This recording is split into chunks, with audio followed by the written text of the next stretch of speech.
বারুইপুরে নাবালিকা স্কুল ছাত্রীকে ধর্ষণ খুন কাণ্ডের কড়া ভাষায় নিন্দা করার পাশাপাশি ঘটনায় ধৃত এক অভিযুক্তকে পুলিশ এনকাউন্টার করার ঘটনার কড়া প্রতিক্রিয়া ব্যক্ত করলেন মালদা জেলা কংগ্রেস নেত্রী প্রাক্তন সাংসদ মৌসুম নূর। তিনি ঠিক কি বলেছেন শুনুন তার মুখ থেকে।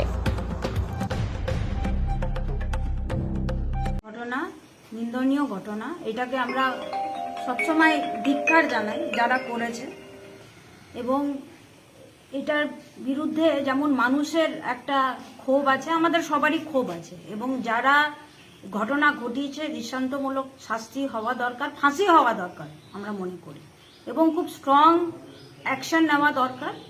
কিন্তু তার সাথে সাথে আমি এটাও বলবো যে এই যে পুলিশ এনকাউন্টার যে করা হচ্ছে, কিন্তু লকে কিন্তু এ করে মানে সাপোর্ট করে বা লয়ের গাইডেন্সে কিন্তু হচ্ছে না। আমাদের দেশে কিন্তু একটা আইন আছে, একটা সিস্টেম আছে, সেটাকে মেনে কিন্তু করা হচ্ছে না। যেটা আমরা ইউপির কালচার দেখেছি, যবে থেকে বিজেপি ক্ষমতায় এসছে, ইউপির কালচার কিন্তু আমরা আস্তে আস্তে বেঙ্গলে দেখতে পাচ্ছি, যেটা বেঙ্গলের কালচার নয়।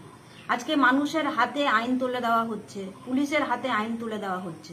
আমাদের দেশে তো একটা সংবিধান আছে, একটা সংবিধান মেনে যাই হোক, সংবিধান মেনে হোক, তো সেটা কিন্তু হচ্ছে না, এবং অরাজকতা সৃষ্টি হচ্ছে বেঙ্গলে।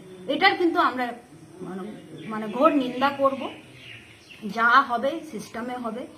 অবশ্যই যে ঘটনা ঘটেছে, আমরা আবার বলবো যে কন্ডেমেবল ঘটনা ঘটেছে, এটাকে আমরা কখনোই কোনোভাবে সাপোর্ট করা যাবে না, কেউ করবে না। সবাই চাই যে শাস্তি হোক, দৃষ্টান্তমূলক শাস্তি হোক, কিন্তু যেভাবে মানুষের হাতে আইন তুলে দেওয়া হচ্ছে, পুলিশ নিজের হাতে আইন তুলে নিচ্ছে, এটাকে আমরা সাপোর্ট করব।